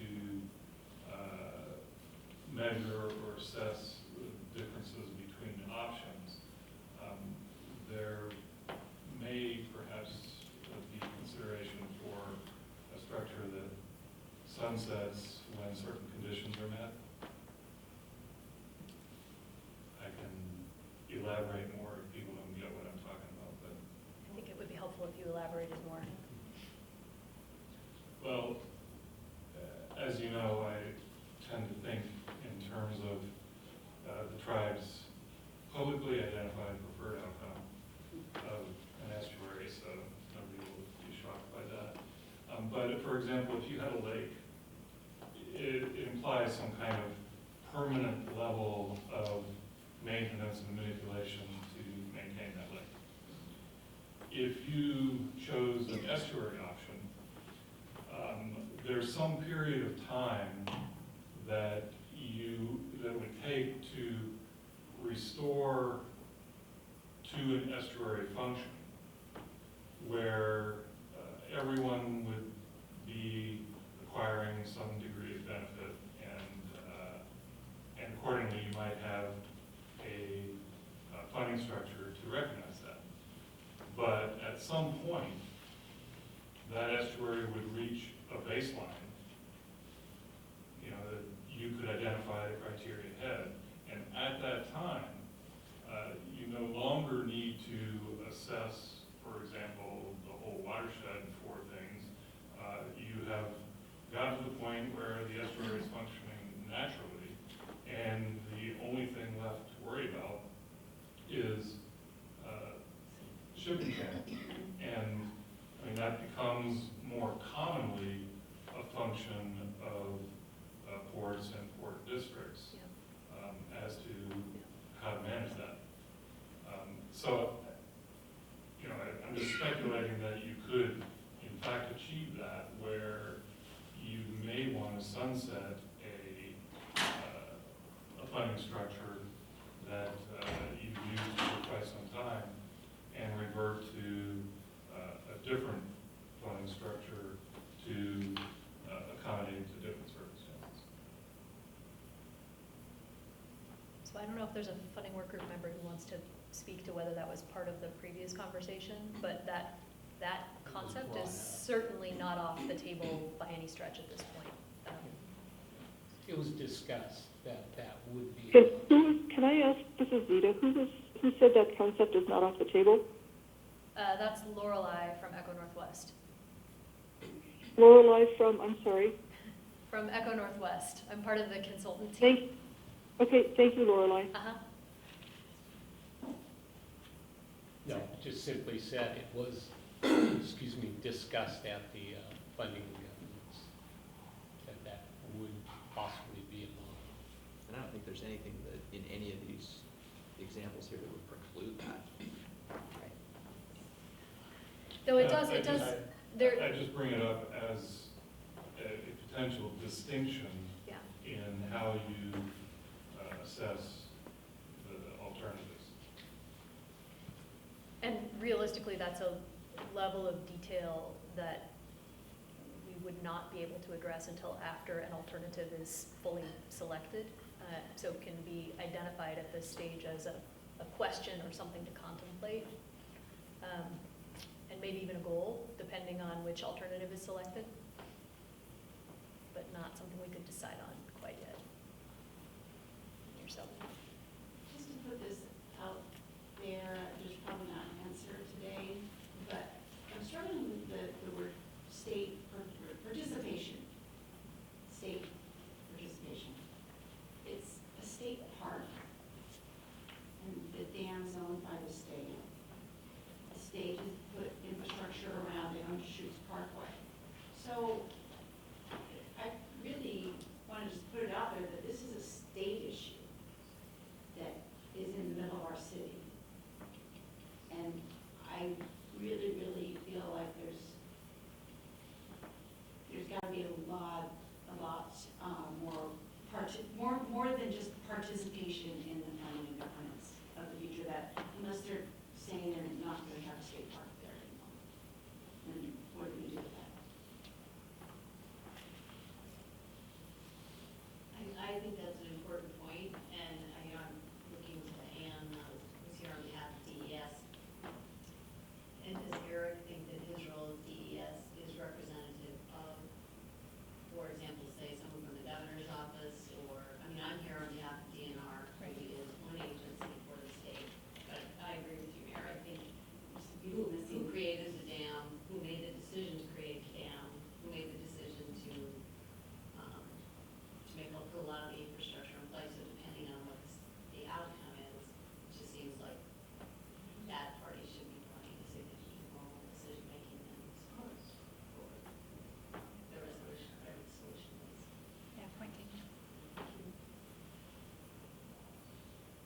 And I would say the funding and governance work group has often talked about how the upfront solution, the capital project, if you will, the funding model for that will look very different from ongoing maintenance of whatever solution is put in place. And so I think that's got to be before us as well as we're digging in any option.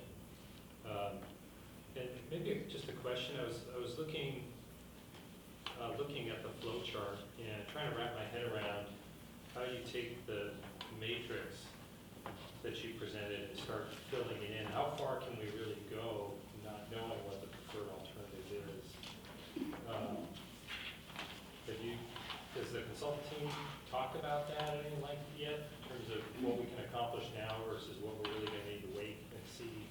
Yeah, we have grappled with that a little bit, and I do think it's going to be a little bit of collective learning that we're all going to be doing together through these meetings to really get to understand how far we're able to go.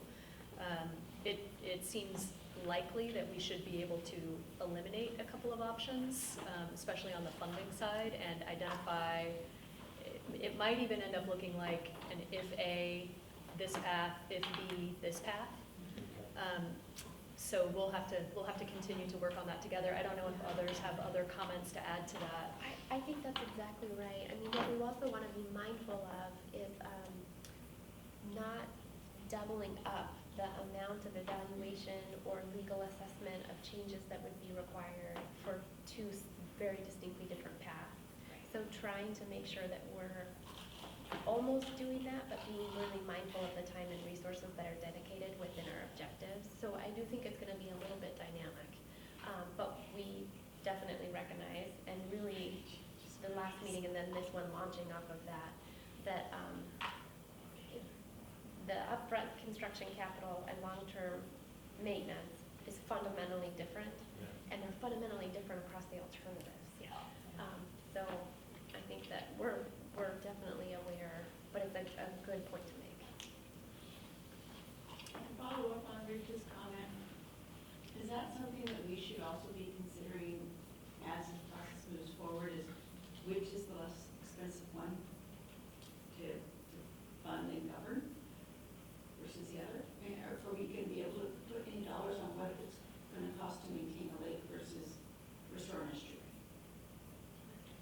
perpetuity.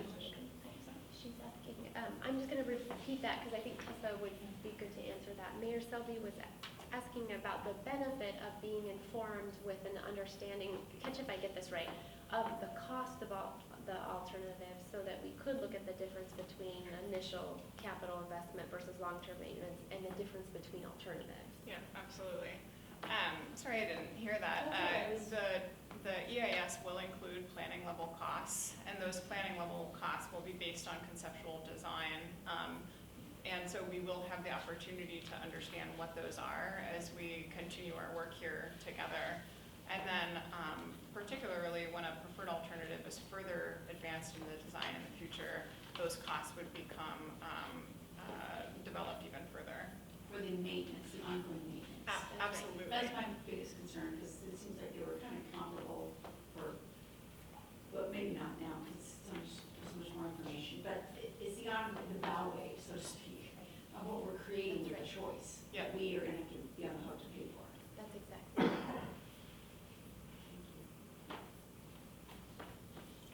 Would it be helpful, I mean, I know there's been an effort now to get support from stakeholders regarding the implementation plan. So following the selection of an alternative, there's obviously has to be a plan to implement it, which is kind of part of the conundrum here, is that we're trying to find words to fit in things that we really aren't sure exactly what the preferred alternative looks like. But we've already taken the step to consider all signing on a support, the support of an implementation plan, which would follow that. And so, and I think, if I'm remembering correctly, there was kind of a schedule at which it was assumed that that planning would be able to move forward because the solution was at hand. Yeah. The first solution was at hand. And so, in thinking about trying to fill this matrix in, I just keep thinking, well, isn't that where that really is going to happen at? I mean, once that money goes forward to support a plan, doesn't that really entail more of this conversation? Or am I just not seeing? Well, I think you're right. I think that there is this, we will be able, and jump in from the perspective, but at a process level, we will be able to really define where we're landing once we're informed with what the preferred alternative is and all those costs. So in one way, it's really going to be, what's the right metaphor? Like the rubber meets the road at the end. But the benefit to us all to remove those items that are not viable, the governance or the funding that are not going to be meeting the shared goals early on, and be able to have a good amount of the work laid out or identified to understand maybe there are a couple of front runners or a vision of a capital stack where we then have done all of our homework to say we know exactly what that means for the WAC. We know exactly what that means for potential voter improvement, and to have that kind of stand ready, because I think what we would really benefit from is the ability to come out on the heels of the final EIS and the preferred alternative at some near-term point in time with our proposed shared funding and government, and whatever participation or engagement of the state that might look like, and then be able to launch in and carry that momentum into the permitting and design, right? And so I think that's our sense, is the value of doing a lot of it now to set the table for when we're ready, recognizing though we can only go so far to the end, so that we launch right into the next step. And we've heard really consistently from the stakeholders that they don't want any more delay, that we don't want to get to the final EIS and then say, okay, we'll come back and be ready to know and move forward with the design in 3 more years. So I think that we're trying to find that balance, but your point is exactly correct, that there will be only so far we can go with some assessments and trying to fill this out. So the more that we cross off and get out our red pens, the better. Well, just looking at what we've done so far today, a couple of things have been added, but just from my perspective, I'm not seeing anything that really needs to be taken off of this. That means there was some discussion about do we need to remove anything. Okay. I mean, to me, it's just too early to say you're gonna remove any of those at this point, because Gotcha. everything should be on the table. I think we've added a couple things here today that maybe weren't really obvious, but, I just don't, I mean, you know, I'm thinking about, well, what are we trying to check off here? I just don't see anything that would go away at this point until we know Where we're headed. where we're going. And we might define as a group, we might say, you know, recognizing that the technical analysis and the conceptual design and the cost of the EIS are running in parallel to us. Let's use two concepts just to filter these through. And that maybe we end up going deeper into two scenarios running side by side so that we can be more productive. I mean, we're in a wonderful, unique opportunity to, I think, be as creative as we can. You're so cheery about it. I am ever so optimistic that we can do this. No, it would actually be useful to hear more thoughts about that very Yes. question, because, you know, our goal is, as Jesse said, to make as much progress as we can without knowing which alternative will be selected, so that we can move as efficiently and as quickly as possible to the necessary agreements and legal framework to actually begin the implementation. And if the feeling of the group is that that's not going to be possible without thinking about it in sort of scenarios associated with the alternatives, we'd like to hear about that. I mean, we foundationally assumed we'll have to. Our dialogue is going to be, right, what does maintenance look like for this? But that's at the core of our discussions. But if we need to get into more details, I think we figure out how to go there. Right. With the caveat that it's not the funding and governance work group's job to select the alternative, which is where it gets fuzzy and complicated. Well, just looking at the work that's been done, I mean, I think the good news about where we're at now is been a pretty thorough job of including everything that comes into play potentially here, and that's all there. So I don't know where it goes from here, but. I think your point is right on with the discussion at the Funding and Governance Committee level. We've dealt with that quandary of we can't rule out any possibility. This is the menu. If there's things to add or reveal itself, then we add to it, but at this time we don't necessarily take away. We did discuss the potential of the need for something new, given that this is a pretty unique situation here, that it may not fit cleanly into any existing box under existing legislative authority. We may need a hybrid of some kind, or we may need help from the state legislature given the authority to create what is ultimately the best fit. So there's kind of another to be determined category potentially. Yeah, I guess further complicating it with that, but we may find that any one of these boxes may be to a dead end.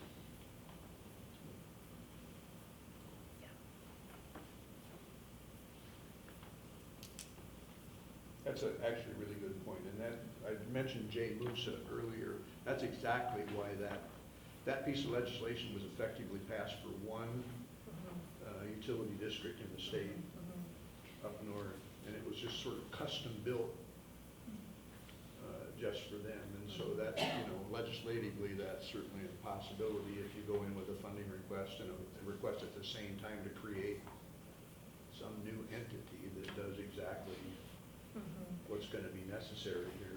I mean, I could imagine it looking like, the output of this looking like, we've got two scenarios, estuary scenario or three scenarios. Estuary scenario, our preference in order would be, looks like this. If that doesn't work, looks like this. If that doesn't work, looks like this. And then for the other scenarios, the same sort of priority ordering, so that as soon as one is selected, you've got a work plan and a set of agreements already in place about how to progress. Does anyone have any concerns that by getting into that level of specificity that you make some of those options, so the alternatives in the EIS targets based mainly on funding? So in other words,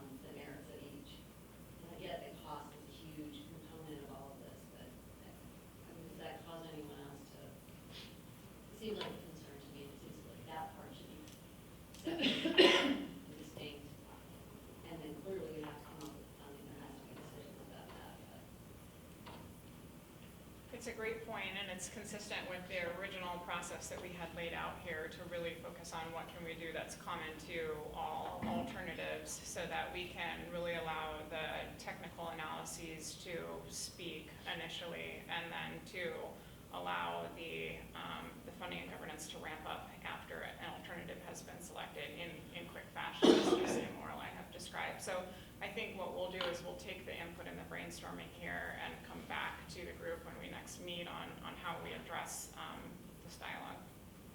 Yeah, that caveat of the funding and governance work group not being the folks who select the alternative it is a muddy one. It's difficult.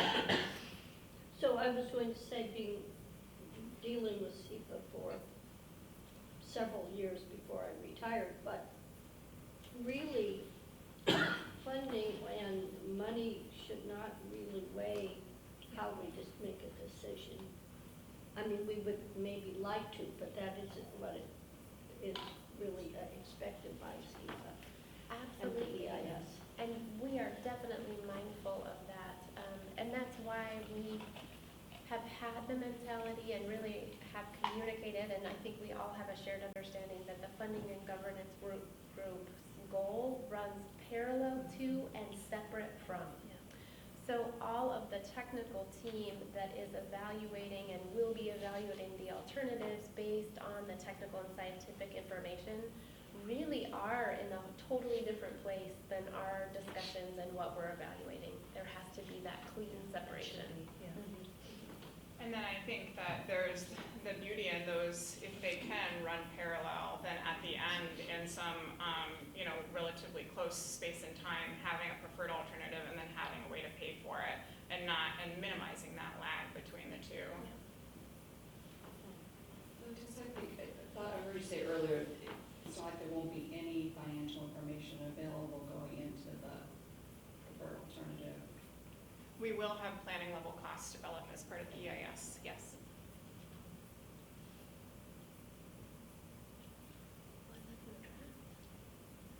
So that's important too. I mean, Lynn, to your point, the planning level costs with all the alternatives are part of the draft EIS that goes out for public review. So we also have together, we will understand costs as they unfold, but then there is another year of understanding the costs as we have evaluated the options, as we have assessed what would need to occur, what work would need to be done to implement any of the menu of options before the final comes out with the preferred. So they aren't back to back.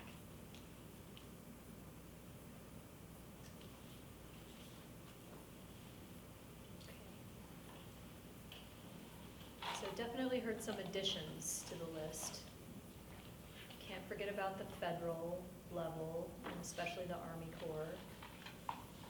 Port of Portland and Thurston County could be governance. Yeah, additional comments on the federal level of the Army Corps has a couple of different ways that they fund dredging, and nationwide it is woefully inadequate. So I think you should definitely manage expectations there of how far down the list this would be. However, I think we would be remiss not to have it in there, because it is once again, a federal asset that is maintained. I think also, I think the Chesapeake Bay model is funded through the National Estuary Program, which tends to be a little bit larger scale.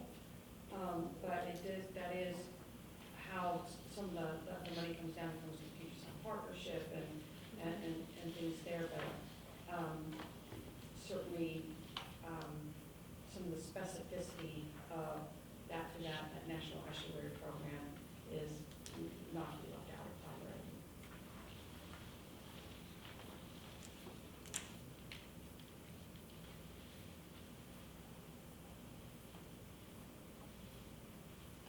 You don't hate it enough. What else, what needs to come off? What else is missing?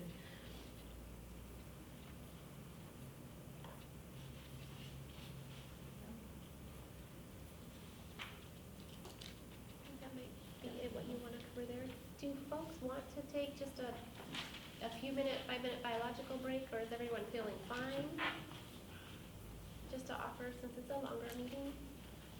I'll put another one down on the table there, I think there's,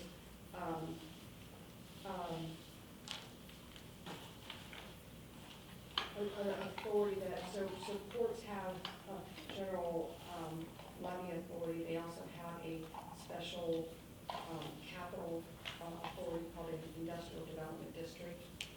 And there are limitations to that, including how many bites of apple that you have. The Port of Columbia has only taken 2 bites at the apple. However, there were some changes to that authority regarding how that could be, how the levy could be amortized over time just a couple of years ago.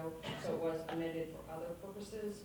There might be an opportunity to amend that to have it be, to have the number of bites of the apple not be limited. Basically, you got 2.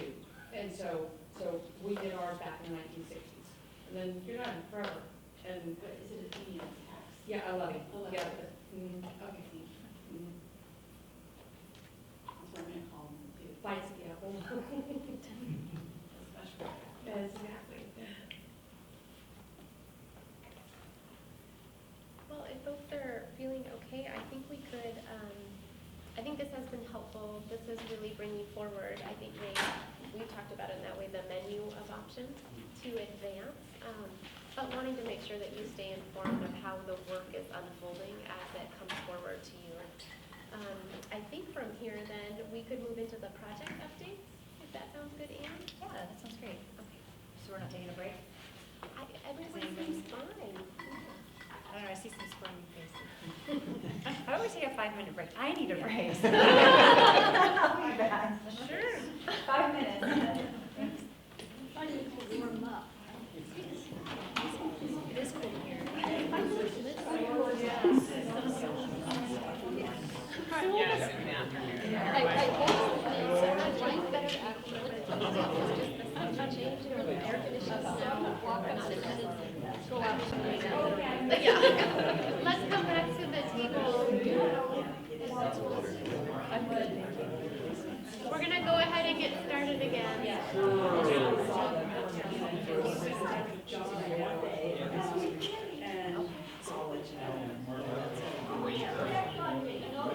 You need a louder voice.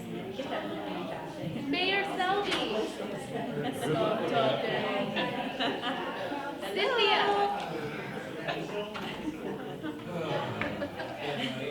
I will call you by name. I know it is. You're gonna get out of here early. Almost done. More chocolate, Jeff. Early? No, early was a couple hours.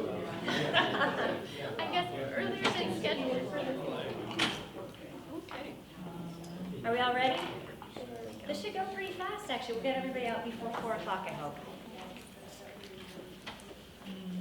Everyone back? All right. Take it away, Anne. All right. So again, I really want to thank everyone for the continued commitment to this. I've had an opportunity to talk to all of the executive work group members and some support staff about our 2020 supplemental budget request.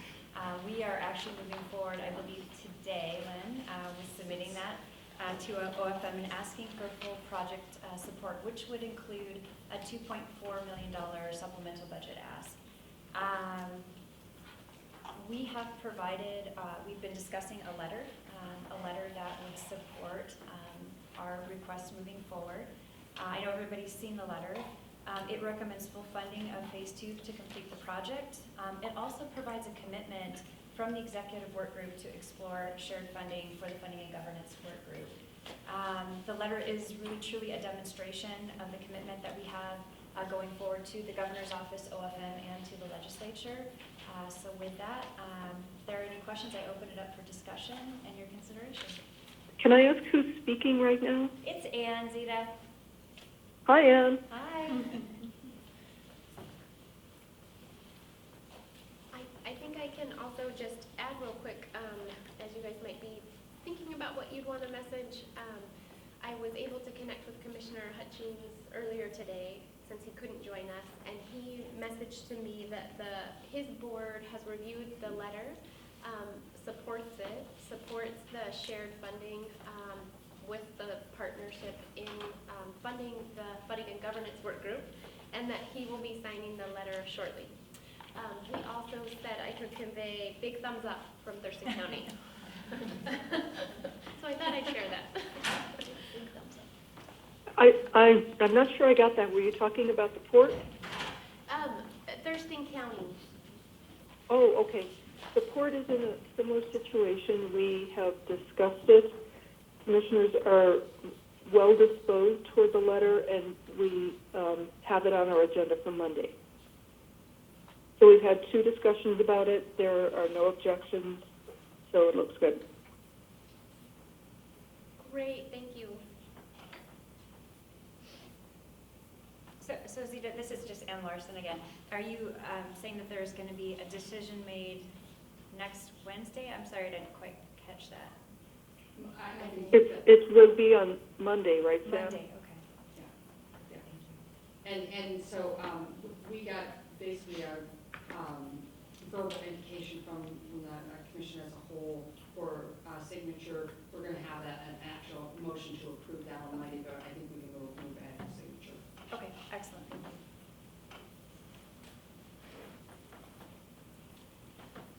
So you Thanks, going on Sam. the table, or? Yeah, is there any discussion? I'd love to hear any feedback. Again, we've all had conversations. I know a lot of you had voiced support of trying to get this done.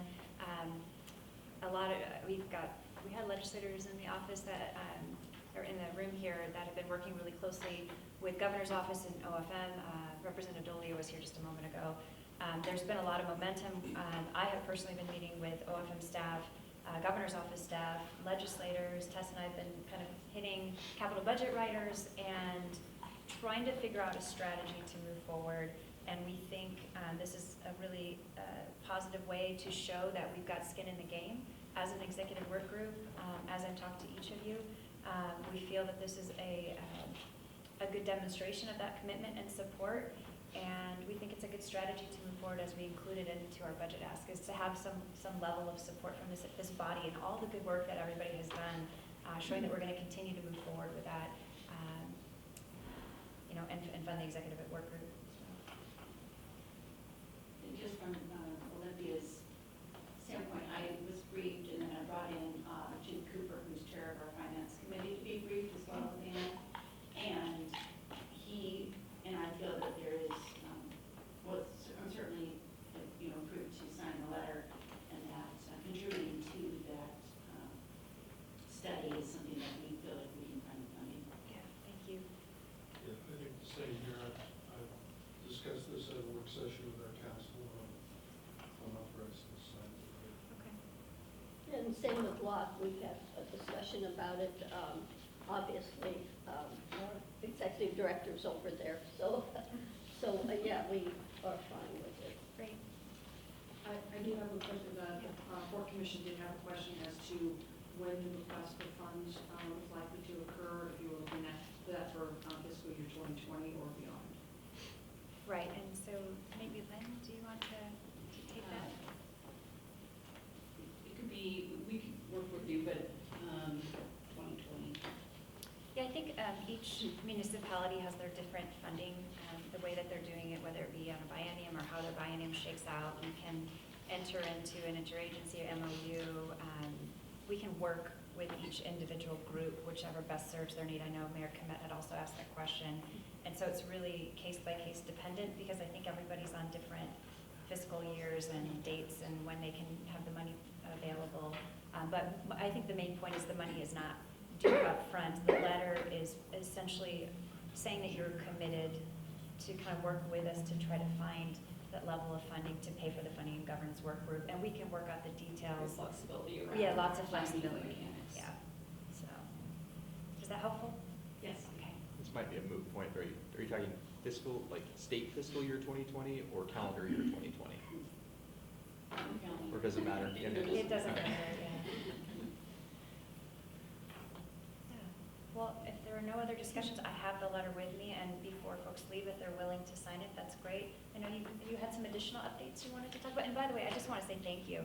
Really thank you for your support. Thank you for taking the time with Director Liu and I, the folks that we've met with, it's been just amazing to see the level of support and commitment to see this forward, and we're all in this together, so I look forward to working with you in the future, so yeah, thank you.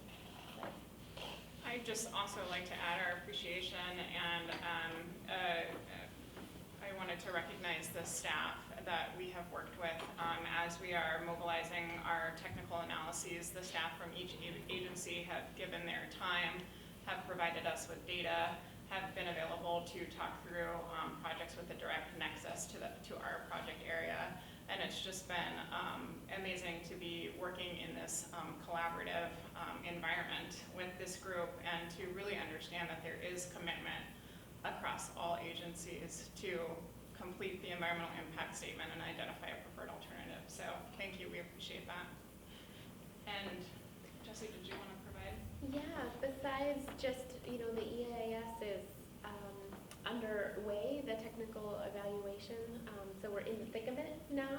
I know that we were going through scoping and coming through the scoping report, but we're hard at work now. Our technical update that we have, as folks know, our objective was to conduct a bathymetric survey of the Capitol Lake basins this summer. That ended up continually shifting due to ecology's need to be in the lake for spill response with that transformer and oil release. The ecology spill response team was wonderful. We were in constant coordination, Carrie and Tessa and I, and they really were trying to work with us. But the long and short is that it delayed and delayed and delayed until July. And when our bathymetric survey team went out there, it was at the peak vegetation growth in the lake, and therefore you can go through a couple of motors quite quickly. So we wanted to also, we had some concerns on the quality of data and making sure that the dense vegetation growth wouldn't impact what we could really discern and the whole point of the bathymetric survey. So we made a call to defer until the fall. Right now our bathymetric survey is targeted for November to allow better conditions or provide for better conditions so that we can get high quality data. And as we've communicated, the bathymetric survey data feeds into and informs our sediment transport modeling, a number of different evaluations around habitat changes, all kinds of things. So we wanted to make sure that we could make that work. And it was just, the spill in the lake was unfortunate for many reasons, one of which was this shift. So that's kind of our update on that front. I think what else is that... Before you go there, I guess I'd like to hear, Ray, where is the tribe at with the, because I know you were taken off the letter in terms of supporting the request and funding for that. I haven't seen the draft letter. I was going to ask if we had a copy of it, but in general, it's been discussed, and jump in, Jeff, if you want. It's hard for us to support from a funding, and we're talking about raising more money to have skin in the game for the additional money for the EIS. Are we talking about that? Correct. Well, we've identified that through scoping that the full project funding to get to a preferred alternative, as well as get to a way to pay for it through the funding and governance. That's phase 2 has been identified as $6.4 million. What we're asking for is an additional $2.4 million in the supplemental budget, with a portion of that being shaved off for the funding and governance specific. Mm-hmm. And then the EIS portion would not be paid for by the funding and governance committee. So we have communicated to DES that we will send our own letter of support to Ledge for additional funding. The tribe, as you fully understand, is in a different context than as a sovereign government. It's a different entity than all of you other players who are in one way or another subdivisions of the state. So we felt it was more appropriate to communicate our position directly from the tribe. So we'll be doing that. And Jeff, I just want to recognize and appreciate that support, so thank you for that.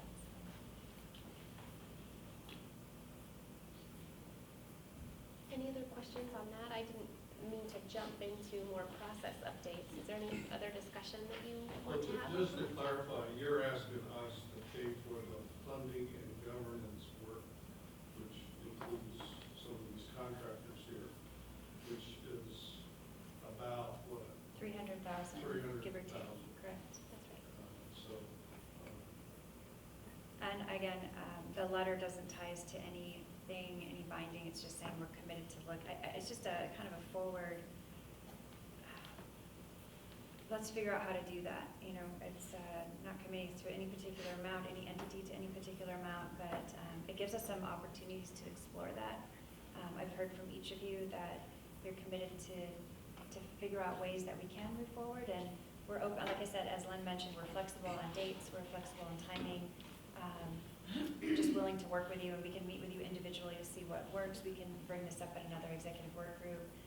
We just can continue the discussion, but I just appreciate, you know, having that dialogue and that willingness to work with us. So thank you, Mary Glenn.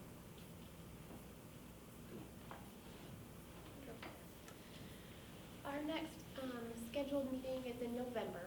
So we are meeting today as a joint work group. We're not meeting with the technical work group right now. We'll have a full meeting series in November, the week before Thanksgiving. That is technical work group, then funding and governance, and then executive. So that's our next touch point as a team. We will take back the feedback and input today. Thank you for that. And think about that and do our work between now and November, which isn't really that far away. It always moves so quickly. And I think what we'll also just try to do is make sure that we can, as always, we aim to provide the agenda in advance so you have a sense of what we're going to cover. We'll think about what the meeting materials will look like for the next meeting. Was it helpful having those in advance to take a look at? We will aim to do that again. And when you receive those, if you have some initial comments or questions, feel free to send them our way, and then we can get back to you or incorporate that into the meeting discussion as well. We held at the end the two rolling agenda items. We always have first just an opportunity for kind of roundtable feedback. If there's any input, general thoughts, questions, concerns, and what the like that you all would want to share.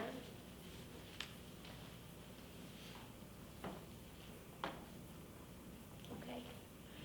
And then last but not least, we also really appreciate all of the attendance from the folks in the community and want to open it up for a chance to provide any feedback or comments that you guys may have as well. Bob? My name is Bob Wogner. I'm a longtime member of CLIPA, but I'm also 40-year experience in watershed management around planning and engineering projects over the Pacific Northwest. And so, first of all, I've been in your shoes many times and understand the challenges you have, and I think you're doing a great job from that standpoint. One of the questions that came up on the economic study was, is there something missing? And from my standpoint, there are some things missing that are very basic to the discussion process. What I didn't know was because the alternatives are not yet been defined, so it's hard to say, you got the estuary, you've got the managed lake, and you've got some other options. Just to give you a couple examples of what I think is missing, but not knowing exactly the design of the model, that's why I'm phrasing it the way I am. To give you a couple examples. One, there's a new fish hatchery being planned upstream in the watershed, not in the lake, upper watershed. Waste discharges will be coming from those back down into the lake and into Bud Inlet. The ecology now has a major push on the issue of nutrient removal from all waste treatment plants throughout the Puget Sound area. Fortunately for us, Lot is one of the few plants that already has that treatment process, and so that's good. But what a lot of people don't realize is that Capitol Lake is actually providing a similar type of a removal process through a natural lake, natural treatment process. So if you remove the dam, you remove that treatment process. So those are implications of the ultimate selection of benefits to Bud Inlet from a water quality standpoint. Ecology, much to our chagrin, keeps referring to Capitol Lake as being the source, major source of the pollutants in Bud Inlet. It's not Capitol Lake, it's the Deschutes watershed and all its contributing factors. And so the lake basically gets the tarred and feathered by that kind of conclusion. So when you talk about does an economic model basically reflect some of the beneficiaries or the contributors or the participation process, the general public will draw the wrong conclusion because the data's been presented in a way that's not completely correct. Another example is the whole issue of sediment management. The issue of if sediment management becomes important in this either alternative, capital A with a dredging system is a relatively straightforward sediment management mechanism already in place. In contrast, if you take the dam out, it's now spread throughout the Butt Inlet and a much more challenging, much more difficult sediment management process. So those types of comparative trade-offs weren't represented today, and I understand why you can't. But I just want to make sure, from my perspective, you are missing a number of critical elements that should be reflected in the final decision. So I just needed to share that with you. Thank you. Thank you.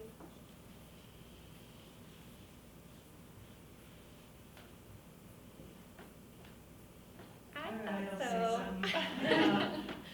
So thanks for the work you're doing. It's great.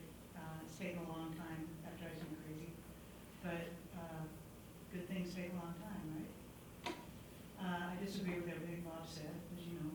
And I hope that, and I'm glad that you're using the peer-reviewed, published ecology science that has been proven to be correct. And I hope that you're taking into consideration the life cycle of our salmon that need to be looked at. And also the life cycle of that dam, because it is, let's see, 51, 60, let's see, 68 years old now, something like that. It has a lot of problems. It needs to be fixed all the time. There's usually a budget that DES has to do something with it every year. And if it fails, it's hard pressed to get anything like that permitted at the mouth of the river flowing into Puget Sound again. So there's some real important reasons to remove that dam initially. And I'm really happy that Lot is involved in this now, because discharge into Butt Inlet is a big deal. It's a big problem. And Lot needs help. Lot needs help with getting something done to increase the flow in Butt Inlet to help with their permitting issues. So thanks, we're happy. We're having a benefit October 19th. If anybody's into dancing and eating good food and hanging out and doing auctions, come on down. Thank you. Did you want them? Thank you. Yeah, if it's possible, I would suggest that on the web page for the Capital Lake project, that you announce when people would be able to provide public comment in support of the additional funding. Because I think there's probably a lot of people in the public who want this thing to come to a conclusion and who would be willing to write letters of support for that additional funding. That's an amazing idea. Thank you. We will definitely do that. Thank you.